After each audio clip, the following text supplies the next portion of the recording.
So some news that came out that shouldn't be surprising to everybody, but is getting a lot of traction, shall we say, is the fact that Sony is remastering Horizon Zero Dawn. And with that being said, Horizon Zero Dawn came out in 2017, so it's been 7 years roughly since Horizon Zero Dawn came out. Of course, with games being out that long, and most of the time anything that's over, a year or two old usually drops in price. Sony did something that you don't really see too often when it comes to the price of Horizon Zero Dawn, the original. So let's get into this and let's talk about some of the things that Sony's doing that's kind of making me scratch my head. So let's go. Yes, you read the title to the article correctly. Sony has doubled Horizon Zero Dawn's price after the remaster's announcement. So if you guys didn't know, the original Spider-Man had been remastered for the PlayStation 5. And with that remaster, they actually allowed you to upgrade to the PS5 version from the PS4 version for like $10, right? They're doing something similar with Horizon Zero Dawn. Pointed out on Twitter right here, Horizon Zero Dawn's price went from $19.99, sorry about that, from $19.99 to $39.99, right? And that is due to the fact that they're allowing you to pay $10 to upgrade to the remastered version of Horizon Zero Dawn. And of course, Sony doesn't want to skip out on the money and be like, okay, well, you spent $20 on the game, you spend $10 to upgrade it to the remastered version. So we kind of want our money. I know for a fact that Horizon Zero Dawn for the PC is sitting at $50 as well. So it doesn't really surprise me. But what does kind of surprise me is the fact that Sony, as of recently, has been doing a lot of remasters, and there's been a lot of talk about different games being remastered. And one of those being Days Gone. This game hasn't even been out 5 years. It didn't sell too good. It had some acclaim. I know I had quite a few of my buddies actually play it. I have not personally played it, but they said the problem with Days Gone is the fact that it gets very repetitive very fast. So I don't exactly understand what Sony's plan moving forward is, considering they're looking to remaster Days Gone, which, like I said, hasn't even been out 5 years. Other potential and less exciting remasters that they're potentially going to do: The Order 1886 and Detroit Becoming Human, Gravity Rush 2. I guess it's a quick way to flip it and make a buck, but to me, it kind of stains your franchise, if that makes any amount of sense, and makes it look like a cash grab, considering what they've done to the Last of Us franchise. The Last of Us franchise has to hold the strangest record in gaming, right? Mind you, the original Last of Us did come out for the PlayStation 3. To, of course, critically acclaimed. It's an amazing game. I played it actually on stream about a year ago, I think it was. And it's a great game. I haven't played the second one. The Last of Us 2 Remastered makes the franchise stand out in a surprising way, and now has more re-releases than original games. Like, Sony, what are we doing here? What are we doing here? Because, like I said, The Last of Us, the original Last of Us, not the second one,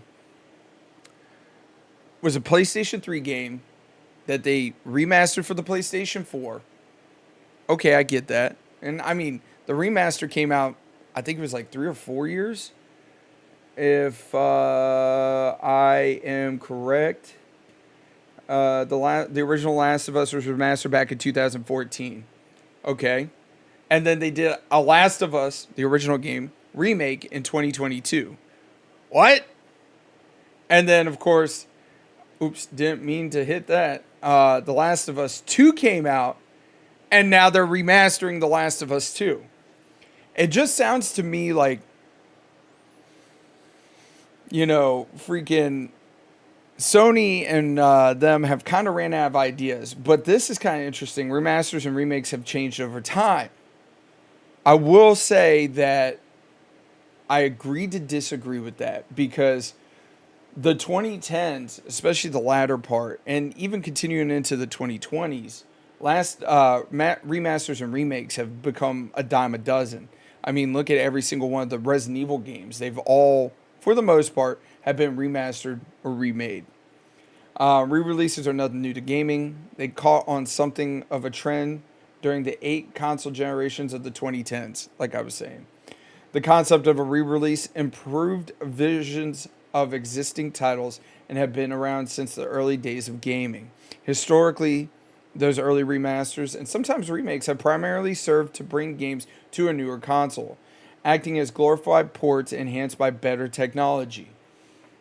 This is one thing that I think remasters and remakes do well, is the fact that yes, they do bring the games that are potentially trapped in the past to newer audiences. But I think that the biggest thing they really need to do is they need to capitalize on newer technologies to actually make the controls feel less clunky, like fixed camera angles, stuff like that. Now, I know the first Resident Evil remake, I think it was the very first game, they did not really fix the camera angles. All they did was basically reskin it. Unlike the second, the third, and the fourth one, where they just completely remade the game altogether. Franchises like Final Fantasy Remaster and Remakes have been highly, with so many versions of the previous release that can be hard to keep track of them. This might seem confusing, but these releases have mainly functioned as bridges to different consoles over time.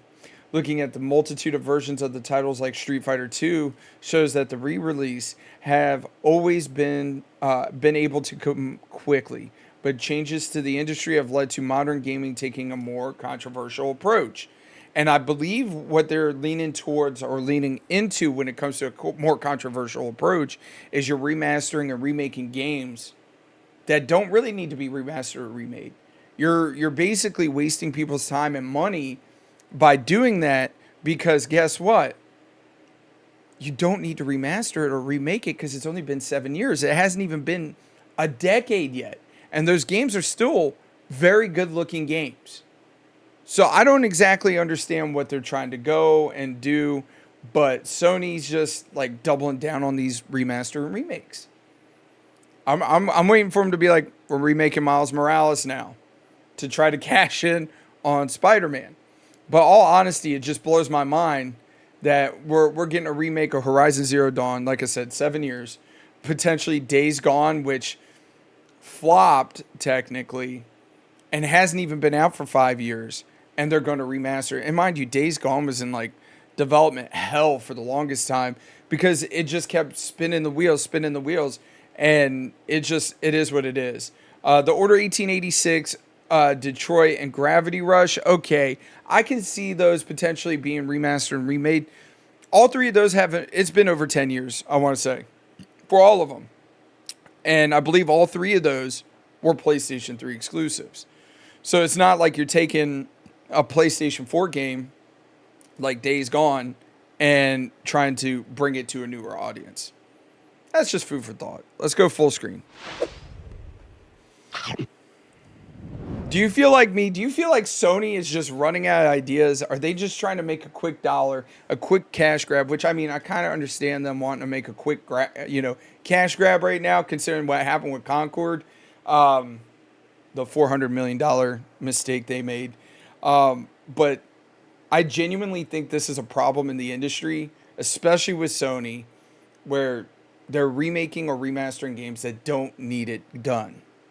Anyways, you guys, don't forget to mash that like button. Leave your thoughts down in the comment section below. Have a great and wonderful day, and I will catch you guys later. Bye!